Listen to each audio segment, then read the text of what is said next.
Hello, everyone. Welcome to Conversations with Sekani, a podcast for people in their 20s who are trying to figure out life and not get lost along the way. Today's guest is Tiffany Tidwater, an identity reclamation strategist and the founder of Crown from Ashes. Tiffany helps women rebuild after toxic relationships by restoring confidence, redefining purpose, and creating financial independence. Her work goes beyond emotional healing. It's about strategic reinvention. She guides women from survival mode into true sovereignty, where they can lead their lives with clarity, stability, and self trust through faith centered growth, practical identity, reset tools, and real world rebuilding strategies. Tiffany turns painful chapters into powerful comebacks.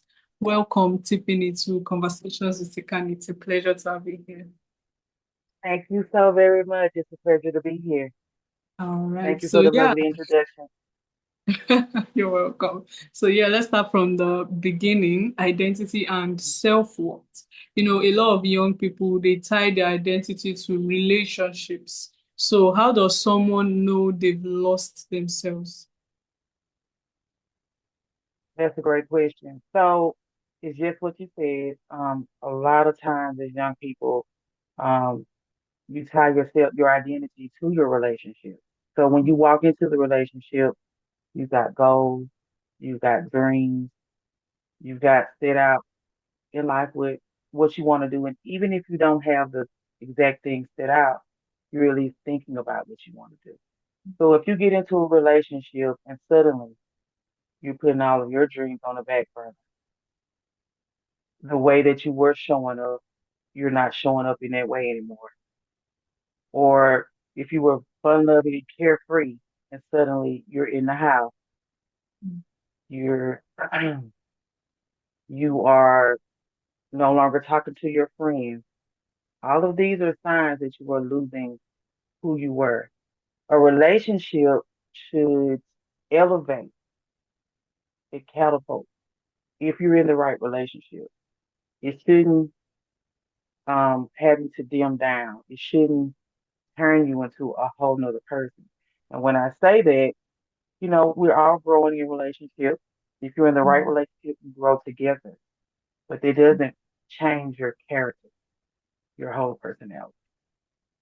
Mm. So I would tell any young woman or any young person, um, especially when you're first getting into a relationship. If this is a relationship that you think you're going to be in, evaluate this. Am I growing this person or am I growing this relationship? Is it is it reciprocity in this relationship? Are they giving me the same things that I'm giving? So many times we go in and because, you know, this is something that we want, think about it. When it's something that you want, you tend to do more. What do the young people say? You tend to be a little extra. You tend to do more because it's what you want, right? But are they doing the same thing? Is it costing you your worth? Are you having to dim down to sit at this table? Every young woman should go into a relationship knowing that you're the room. You are the gift.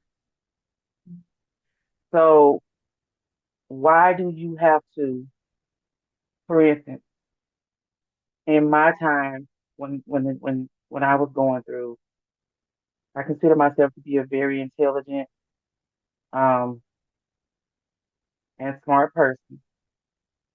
And I met a guy. He wasn't into that. So in order to stay in that relationship, I dimmed down. I no longer picked up the book. I no longer held a conversation the way that I normally would have because I had to come down to his level. Well, when you're having to always step down to someone's level, is that healthy? You got to ask yourself that. Because when you're doing that,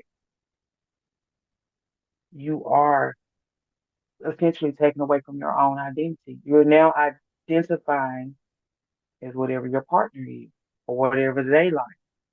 I have to do this so I can be fit in with his friends. I have to do this so I can fit in with his family.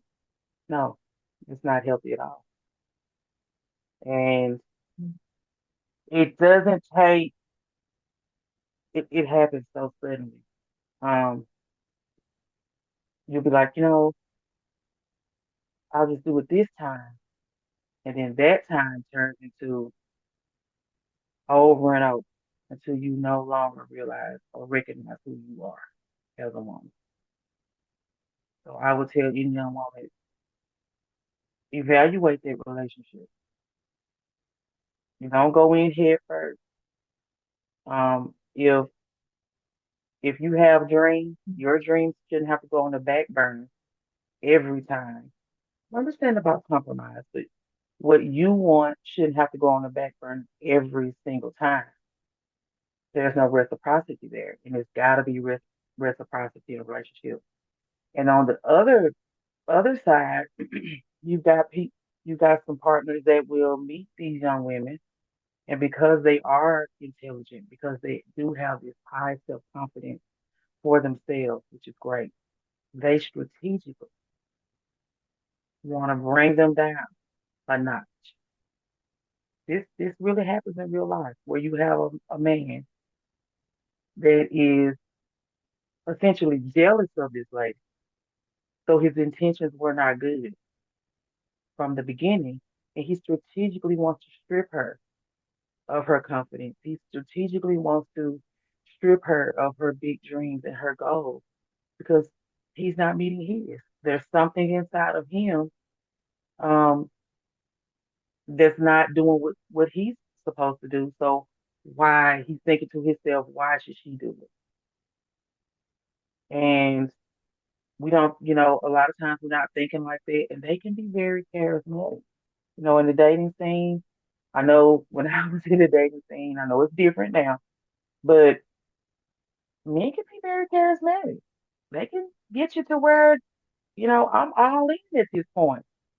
And then suddenly it's a flip. But they've given you certain signs all the way. And that's my next advice. Pay attention to the signs. Pay attention to those red flags. Oh, when today, you might be a plus size lady, or you got something that you know is there, but you accepted it, and so you're confident with it.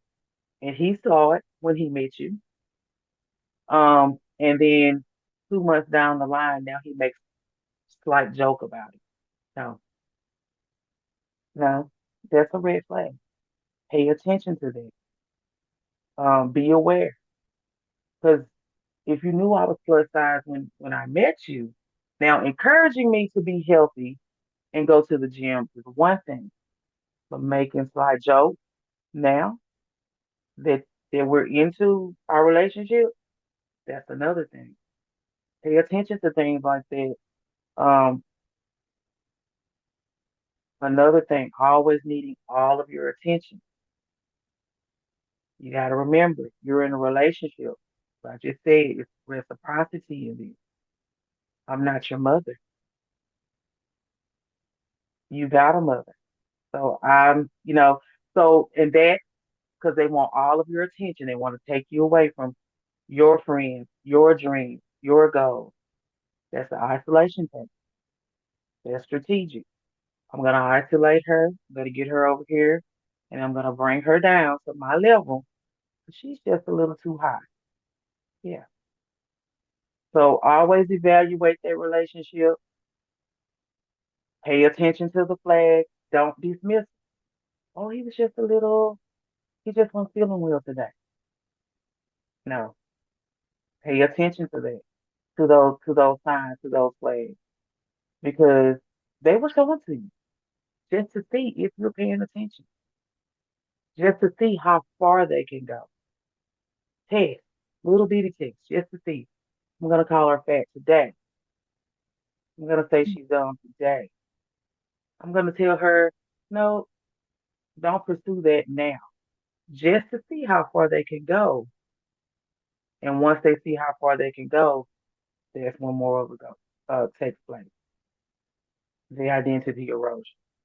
And then after so long, you walk up to a mirror and you're not, you're like, I'm not Tiffany anymore. Who is this? Who is this? Yep. So yes, Hmm. that's yeah. I'm trying to process everything. I'm really trying to process everything. And it's funny because these things happen oftentimes, actually. I feel like it happens a lot of times, and people are not aware of it, right? So the best thing is to, like you've said, the best thing is to pay attention to all these signs. Do not ignore any of these signs. Because, yeah, it's what's even crazier is when you said some men are actually jealous of you. Like, wow, wow. That is that is a real thing. Yes, ma'am. It is. It's a very real thing. They are actually jealous Hmm, that you have a smile on your face, that you have actually sat down and wrote your goals out, or you're at least thinking what your next move or your next goal is gonna be. And like I said, you gotta know a person's background. hmm, That's where the dating comes in. Is get to know someone, ask questions.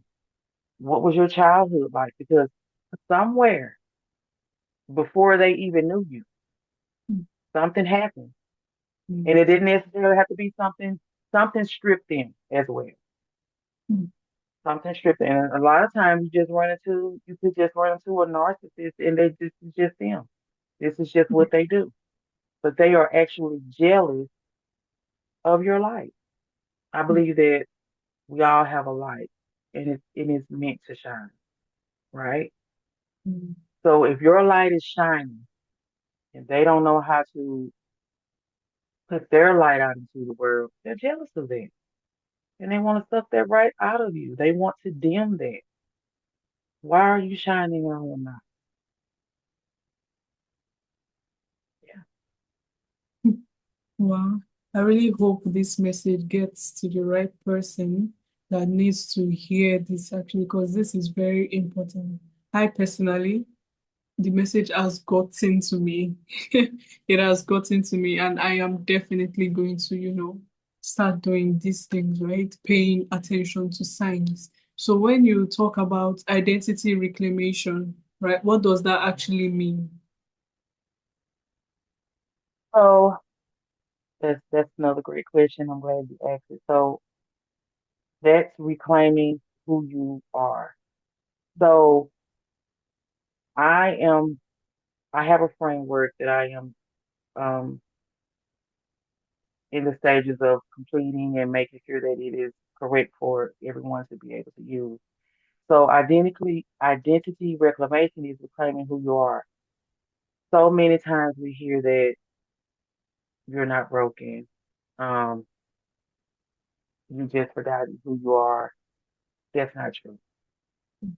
It is my belief that that's not true. Because if someone is strategically stripping you of your confidence, of your identity, of who you are, that breaks you. Something in you is now broken. And it's not that you forgot, you're still there, but you had to take on a whole nother identity. Usually to survive um what you're going through, to survive someone telling you that you're something other than you're not. So reclaiming that means taking those masks off, shedding who you've had to be to get through that, and stepping back to who you already are, to who God has called you to be. Um, so if you're reclaiming your identity, that that's the whole person, right? You've lost more than likely you've lost your confidence, you've lost your purpose. Who are you if you're walking around without a purpose? Or Everyone has a purpose. Let me rephrase that. If you have forgotten your purpose. So, and that's one of the biggest parts of your identity, right? So if you're having to do that, um, it's a healing process. And I believe that the first part in that is acknowledging. So often acknowledging what happened to you, saying it, writing it down. This happened to me, and accepting that. A lot of times, as women,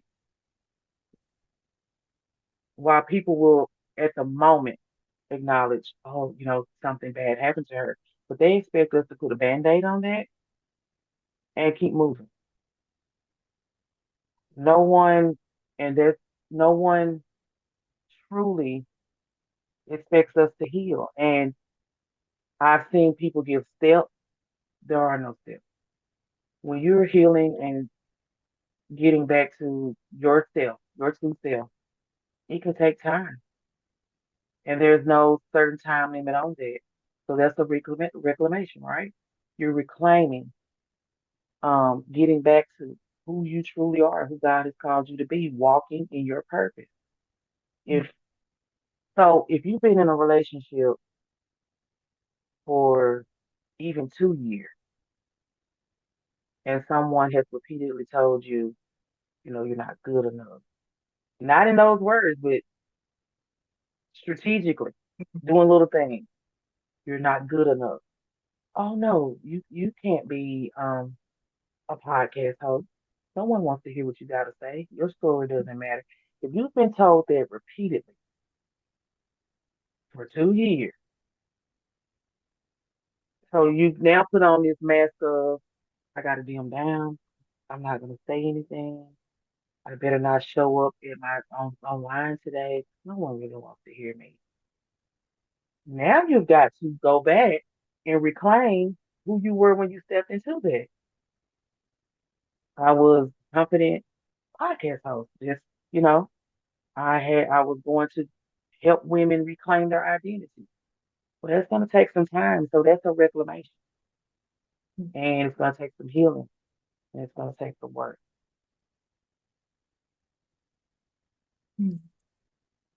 This has been really, really inspiring, actually, and educating, actually. And I want us to talk about, toxic relationships, right? So, one thing I have noticed, those people who are in toxic relationships, it's very easy. I mean, it's very difficult for them to leave the relationship. It is really difficult. So, how, why do you think this is? Like, why do you think it's so difficult for them to leave that toxic partner?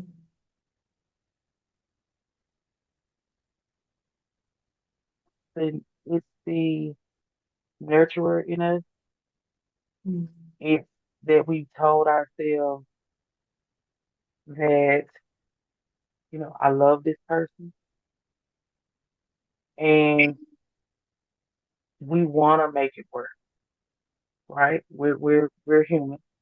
Generally, especially when you love someone or when you told yourself that you love someone and you believe that they love you too, you want to make it work. So it goes back to what I said earlier. You do things and you adjust yourself to try to fit in. So walking away instills the guilt. mm, I know personally, I felt so guilty, even though I was going through so much. I felt so guilty because now I, I've, I'm this nurturer in this relationship. I'm giving everything of me, and believe it or not, walking away in my head meant, well, who's going to take care of him now? Who's going to accept what I've been accepting? Because while you're in this relationship, in this toxicity, you've adapted to, I don't matter. Everyone comes before me. I've got to meet everyone else's needs and wants. before I meet my own. So you've adapted to this. This is part of your identity now. Because now you got to go through the process of reclaiming the person that you were before you now identify as someone who's been through toxicness, essentially abuse. So now you identify as that. You identify in dysfunction. This is a part of who you are now. So walking away, there's a guilt. That's why it's so hard. It's almost a guilt. And then there's also an element of shame. How am I going to tell people that this happened to me? How am I going to tell people that someone took all of my finances? I have nothing. Where am I going to go? So you got this guilt, you got this shame, and that makes it really hard to walk. Really hard. So we've spoken about all the toxicity, losing your identity, self-reclamation. I want us to talk about, moving on, the positive side now. So how do we rebuild from rock bottom, right? So how do you think one can rebuild confidence after being broken for years? That's a great question. And I've actually been there. Um, that's why I'm so passionate about it. And that's why I was so glad when I read that I will be speaking to ladies, younger ladies in their 20s. So hopefully, I reach someone before they even get there. So yes, first of all, you gotta accept it. You gotta go stand in the mirror. Go stand in the mirror and say and look at yourself. We're talking to you. And you say, this happened. It did not happen because I was dumb. It did not happen because I was stupid. It happened because I am one of the most loving people around. And without me, although without me, this toxic person wouldn't even know what real love is. It's happened. I accept it. And now it's time for me to go and get help. It's time for me to start my identity reclamation. So that looks like for me and I I'm gonna say it, prayer, faith, was the number one thing for me. Um, reach out to your friend, tell someone. I mean, mental, emotional, financial abuse is abuse. That's toxicity. Tell someone. Don't be afraid to ask for help. And when you're looking in that mirror, you just gotta tell yourself, people are gonna have stuff to say. Don't worry about this. You know how people will have things to say. Don't worry about this.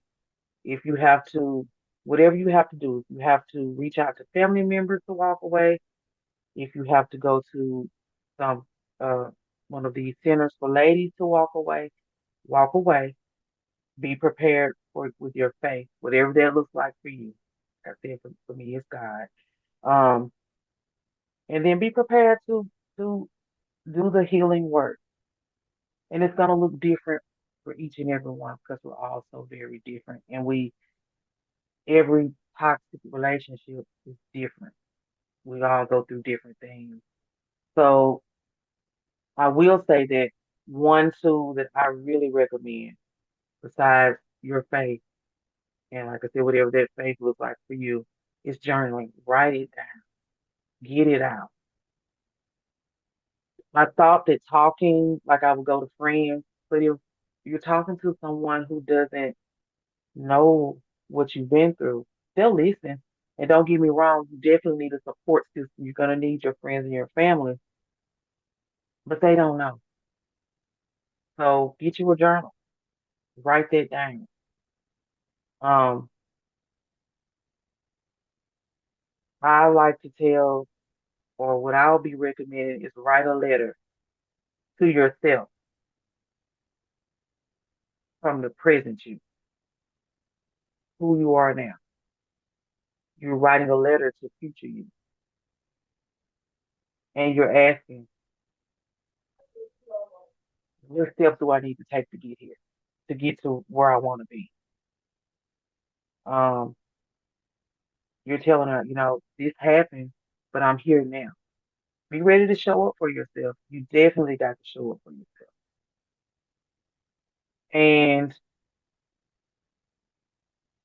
you got to put yourself in some routines, of course. But that's the main thing is accepting. A lot of people still accepting what happened to them or dismiss. Well, it was it was verbal. So he wasn't physically abusing me. So does that even count? Yes. So you got to acknowledge it. You got to accept it. This happened. And then you got to start taking the steps to move on. And again, is going to look different for each woman. So you definitely want to get in with some mentors, counselors, coaches, your friends, your family. You want to have your support group set up, but it's going to look different for everyone. Um, but definitely get it out on paper. Getting it on paper is a big reality. It's a game changer. And yeah, be ready to do the work because it is work. It's It definitely is work. work. Yeah, indeed, it is work. Actually, it's work. But the best part of it is actually acknowledging it and wanting to, build confidence. That's the best part of everything. And I feel like financial independence is also one way one can also build confidence, right? And I feel like it's Yes, a yeah. So can you tell us more about that financial aspect? yes. So a lot of times, well, if you get into a relationship as a young woman and say you marry this man and suddenly it turns into toxicity, but he has been the one to take care of all the bills. You have put all your goals, your dreams on the back burner. So right now, so you didn't go and pursue that dream of being a lawyer, or you didn't go and pursue that dream of being a content creator, or you didn't go and pursue that dream of being a doctor. You've been taking care of the home and him. So, and that's what he wanted to isolate you. So now, when you do decide to walk away, you're walking away with nothing. But the world doesn't show that part of you. I mean, and not all the time are women in the home, just in the home. You've got professionals out there that end up walking away with nothing because he strategically made sure that there's nothing for you to walk away with. So, um, that is where, and that's why in my framework I talk about it. It's real. I mean, at one point I was a nurse because of all the toxicities and everything in the relationship that I was in. And because I did not heal from one relationship and went right into some more toxicity, I lost those. And so, um, you definitely want to look into a credit repair, um, resume, getting into some courses, but you also, again, you got to be willing to reach out and ask for help. And there are things that can help. And you have to acknowledge, I don't have anything. I am rebuilding now. And try not and try to get back to your learning, lifetime learning, because that's all a part of finances. But that is a very real abuse. There are women that didn't get any. I mean, they didn't experience the physical or mental or emotional. they experience the financial part of it, stripped of their licenses, stripped of um the way that they could go and pursue their dreams or goals, stopped from going to college or whatever it is that they want to do. So if you don't have any of that, if you lost the license, you lost the finances, right? So getting back to that, go sign up for that class. Um, and then also realize that because you are starting all the way over, because again, be willing to do the work, be ready, but don't stop. Keep going. Put your resumes out there. You know, whatever dream that you had before you stepped in, go back to that. Start taking those classes. Start building your credit. Figure out figure out where to go because it is real. It is very real. Hmm, okay. All right. Thank you so much for this, actually. I feel like this has been emotional for me, actually. And yeah, I got to learn a whole lot. And this brings me to like the final part of my podcast. It's called the rapid fire segment, right? So yeah, I asked a few questions and had to answer rapidly, actually. So starting now, healing is. Healing is recognizing that you will have been through something and moving on from that strategically to rebuild yourself. That's healing. Wow. Recognizing that you've been through something and moving on strategically. Okay, wow. Thank you for that, actually. And yeah, confidence comes from. Confidence comes from showing up for yourself every day. Mm, Um, Showing up for you. I mean, when I say that, I mean even if you're just gonna get up and take a 30-minute walk, and you told yourself you're doing that, that builds confidence. Doing something out of the ordinary and showing up for yourself every day is confidence. mm, mm. All right. And independence means. Independence means standing for what you believe in, regardless of what that looks like. Independence is not dimming down so that you can fit in somewhere. Independence is being authentic with you. Wow, yes. Thank you for that. And finally, right, what's the hardest part of rebuilding? The hardest part of rebuilding is actually, the hardest part of rebuilding is going and saying that I need some help. Mm, Asking for help is the hardest part of rebuilding. That's the very hardest part because, again, you got that shame, you got that guilt weighing you down. How did this mm. happen to me? What are people gonna think? But once you get past that, it flows. Okay, all right. Well, thank you so much for that, actually. And yeah, Tiffany, thank you for your vulnerability, your strength, and turning lived pain into practical roadmap for healing and reinvention, actually. So where can listeners get to know more about you and what you do?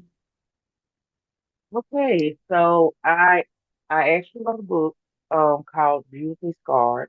If any young lady is out there and you're needing a place to start, maybe Mm, you recognize that you need some healing.